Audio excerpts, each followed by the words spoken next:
Muy buenos días para todos. Este mes en la Reumaguardia vamos a estar haciendo el seguimiento a publicaciones de ciertas revistas seleccionadas para ver cuáles son sus principales aportes. Vamos a empezar con The Rheumatologist, que es más un periódico reumatológico. Ahí hacen una explicación de lo que es un bullet journal, que es una forma de guardar la información y organizar el día de manera eficiente. No es una cosa muy reumatológica, pero sí nos sirve mucho para tener algunas formas de optimizar nuestro tiempo. También tenemos en Clinical Experimental Rheumatology. Ya salió la publicación o el apéndice adicional de esclerosis sistémica y existen algunos artículos que son importantes en revisión. Está la revisión en un año de esclerosis sistémica y adicionalmente a eso está la publicación de Borja Gracia Tello y del doctor Eduardo Ramos, que son las personas que están encargadas desde el punto de vista del desarrollo de programas de inteligencia artificial en capilaroscopia y que para las personas que estén interesadas pudiera ser particularmente importante.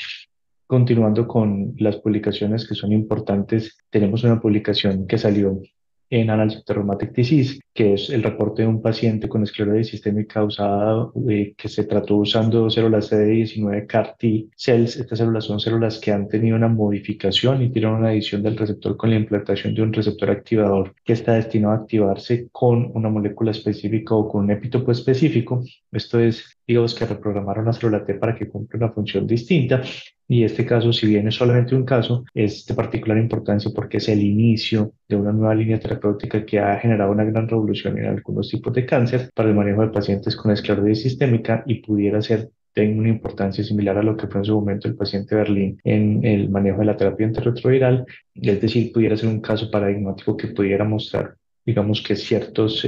puntos de inflexión o ciertos puntos de quiebre en la forma en que interpretamos el tratamiento de las enfermedades reumatológicas. Adicionalmente a eso tenemos el estudio IFAM de Metrotexate. Este es un estudio que se utilizó para demostrar la seguridad de Metrotexate en hombres que están con deseo de fertilidad o de tener un hijo, de concebir un hijo. En este caso eran pacientes mayores de 18 años que se manejaron con Metrotexate versus controles 20 versus 25. Los pacientes se les pidió una muestra de semen antes de empezar el tratamiento y posteriormente una nueva muestra de semen y se demostró que metotrexate se acumulaba de forma marginal a nivel de los espermatozoides y que no afectaba las características del semen desde el punto de vista de sus características de calidad. Estos son datos importantes porque si bien es una pregunta que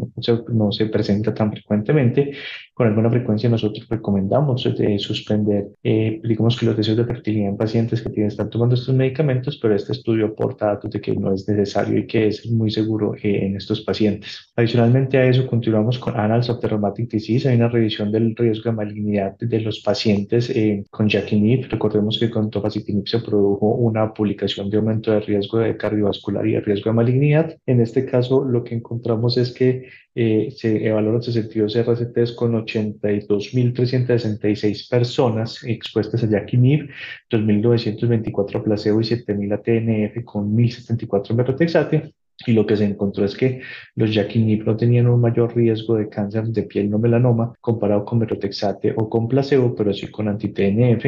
Estos son resultados que son difíciles de interpretar y que no son del todo claros cuál es el punto de esto, pero lo que sí nos dice es que quizás a futuro se tenga que perfilar ciertos pacientes con riesgo de neoplasia, bien sea por edad o por otras características más hacia otro tipo de medicamentos. Y tenemos también en Annals of Rheumatic Disease una revisión de patogénesis de lupus que es de Open Access, las cuales les recomiendo de corazón que la revisen. Tengo un artículo que nuevamente no se ve con tanta frecuencia. Este es un artículo que salió en The Journal of Rheumatology. Es el único artículo que es más una editorial que va a resaltar en este estudio, que son los principales estudios publicados en esta revista en el año 2000. Aquí se habla de la definición de remisión de artritis idiopática juvenil por el impacto que tuvo en la práctica diaria y en la aproximación y la realización de la práctica de estos pacientes. También la publicación del índice de SLEDAI que claramente marcó un cambio en la forma en que nosotros evaluamos la actividad de lupus y se hizo más evaluable la actividad de lupus en la práctica clínica y en estudios clínicos y permitió la presencia de la SLEDAI posteriormente, primero con el Selena SLEDAI, posteriormente con la SLEDAI 2K y aún con variantes más nuevas como el Hybrid SLEDAI o el MEX SLEDAI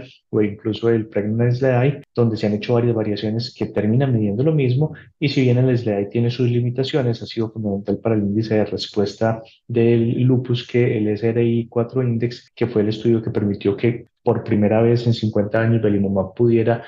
mostrarse como un medicamento que tiene autorización o que fue autorizado por FDA para lupus y que posteriormente dio el paso para toda la nueva serie de estudios que han logrado, digamos, que avances en la parte de aprobación de moléculas para el manejo de lupus. Adicionalmente a eso, los criterios de esclerosis sistémica muy temprana del error Meister, en este caso lo que ellos hablan es del el impacto que tiene esta clasificación y la forma en que tiene, cuáles son digamos que las implicaciones que tuvo a lo largo del tiempo y en posteriores estudios y en los criterios clasificatorios posteriores. Eso es interesante porque es un ejercicio para ver, de un editor para ver cuáles son sus principales artículos y cuáles son los artículos más relevantes. Tenemos también en los Journal BMJLR, el Rheumatic and Musculoskeletal Diseases Open, un resumen de las recomendaciones para el manejo de vasculitis, donde se habla de la granulomatosis con poliangiitis y poliangiitis microscópica. Es un resumen comentado que vale la pena mirarlo por lo que han salido muchas guías para el manejo de vasculitis. También salió una serie que es una serie de 20 años de experiencia del grupo de Mauricio Cutolo en Génova para el manejo de la unidad de capilaroscopia, donde ellos dicen pues, que encuentran más megacapilares en esclerosis sistémica, dermatomiositis y en enfermedad mixta con 73, 73 y 61%, con disminución en el número de capilares, pues realmente más es para las personas que están interesadas en capilaroscopia para hacer el conocimiento de este dato. En el American College of Rheumatology, el Open Rheumatology, hay un dato de mepolizumab en granulomatosis con eosinofilia y manejadas con mepolizumab, como les dije, dependiendo de si tienen componente vasculítico o si no lo tienen. En este caso, lo que se hizo fue que se evaluaron 68 pacientes con mepolizumab y placebo y se comparó la respuesta. La respuesta fue de una 54 y 27% en pacientes de la semana 36 y 48 versus el 0 y el 4%, que eran pacientes ANCAS negativos, y lo que ellos encontraron es que no había diferencia si el paciente tenía